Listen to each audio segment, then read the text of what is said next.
Bienvenue. Aujourd'hui, on aborde un sujet vraiment essentiel, les infections pendant la grossesse.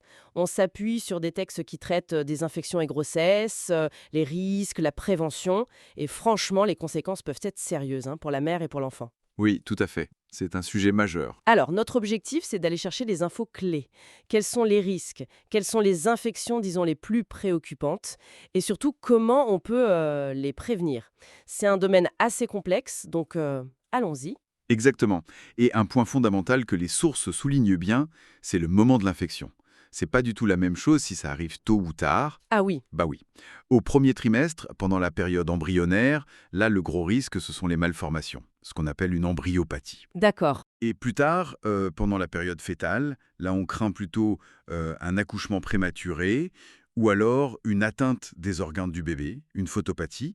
Et il ne faut pas oublier non plus les infections qui peuvent s'attraper vraiment au moment de l'accouchement, les périnatales. D'accord, d'accord. Les sources parlent de plusieurs infections, la listériose par exemple. Ce qui est assez surprenant, c'est que ça peut venir d'aliments super courants, quoi. La charcuterie, certains fromages au lait cru. C'est ça. Et en plus, les symptômes, ça peut juste faire penser à une petite grippe. Exactement. Et c'est là tout le danger, en fait. Cette bactérie, Listeria monocytogène, elle peut passer le placenta. Ah oui, Et les suites sont parfois dramatiques. Fausse couche, accouchement bien trop tôt ou une infection très grave chez le nouveau-né. La mortalité fœtale, elle peut monter à 20, voire 30%. c'est énorme. C'est énorme, oui.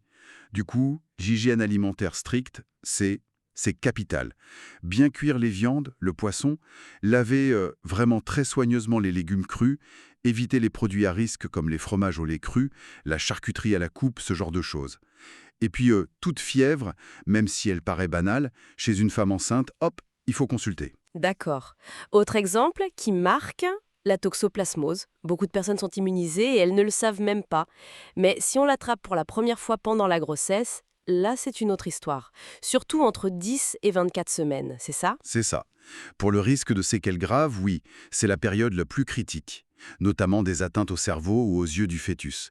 Mais il y a un truc un peu paradoxal. Ah bon? Oui, le risque de transmission du parasite de la mère au fœtus, lui, il augmente au fur et à mesure de la grossesse. Par contre, la gravité des problèmes, si l'enfant est atteint, elle diminue avec le temps.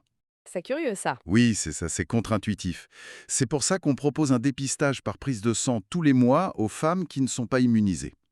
Et bien sûr, les conseils d'hygiène, la viande toujours bien cuite, bien laver les fruits, les légumes et faire attention, pas de contact avec la litière du chat si on n'est pas immunisé. D'accord. Et les sources expliquent ce paradoxe. Pourquoi le risque de transmission monte mais la gravité baisse? Les documents ne rentrent pas dans le détail du mécanisme, mais on pense que c'est lié d'une part à la maturation du système immunitaire du fœtus au fil des mois, et d'autre part peut-être à des changements dans la façon dont le placenta laisse passer les choses. Ça montre bien à quel point c'est complexe, ces interactions mère-enfant, infection. Hmm. Et la rubéole? Ça, c'est un nom qui fait encore un peu peur, non, quand on parle grossesse? Ah oui, la rubéole surtout si elle est contractée au premier trimestre. Là, le risque de ce qu'on appelle la rubéole congénitale est très élevé.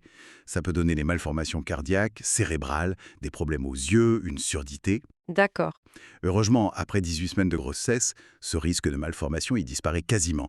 Mais c'est vraiment l'exemple type de l'infection où la prévention, avant même de tomber enceinte, est cruciale.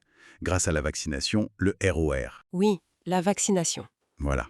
Parce que le vaccin lui-même, comme c'est un virus vivant atténué, on ne peut pas le faire pendant la grossesse. Logique.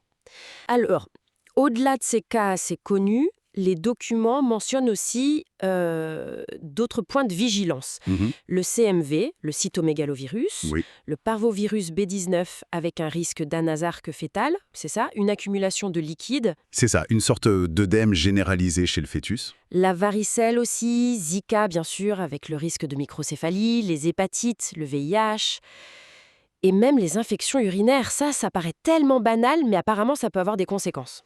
Tout à fait. C'est important de balayer large. Pour beaucoup de ces infections, comme l'hépatite B ou le VIH, le dépistage systématique en début de grossesse est vraiment la clé. Pourquoi? Parce qu'on a des moyens très efficaces pour réduire drastiquement la transmission à l'enfant. Ah oui. Oui, pour l'hépatite B, on fait une sérovaccination au bébé dès la naissance. Pour le VIH, les traitements antirétroviraux pris par la mère réduisent le risque de transmission de 15 à 20% à moins de 1 à 3%. C'est énorme. Impressionnant. Et vous avez raison pour les infections urinaires. Souvent, c'est E. coli et parfois, il n'y a même pas de symptômes. D'où l'intérêt du dépistage régulier avec la petite bandelette urinaire tous les mois. Parce que si on ne traite pas, ça peut monter au rein, c'est la pyélonéphrite, et ça peut déclencher un accouchement prématuré. D'accord. Donc si on essaye de résumer un peu tout ça, le message principal qui ressort, c'est que bon, les infections sont variées, le moment où elles arrivent est hyper important, mais surtout l'information et la prévention, c'est vraiment des outils super puissants. Absolument. C'est exactement ça. Les dépistages qu'on propose systématiquement, toxo, rubéole si la femme n'est pas immunisée, hépatite B, VIH, syphilis, l'analyse d'urine, tout ça couplé aux mesures de prévention simples, comme l'hygiène alimentaire, bien se laver les mains ou la vaccination avant la grossesse quand c'est possible, eh ben ça fait une différence énorme. Mhm. Et bien sûr, le dialogue constant avec le médecin, la sage-femme, c'est essentiel pour adapter le suivi au cas par cas. Oui, tout à fait. Et tout ça, ça nous amène peut-être à une question pour plus tard, pour l'avenir. On voit émerger de nouvelles infections, on a eu Zika, on voit aussi l'évolution des résistances des bactéries aux antibiotiques. Comment est-ce que nos stratégies de dépistage et de prévention pendant la grossesse vont devoir continuer à s'adapter pour rester efficaces et offrir la meilleure protection possible? C'est une excellente question pour réfléchir.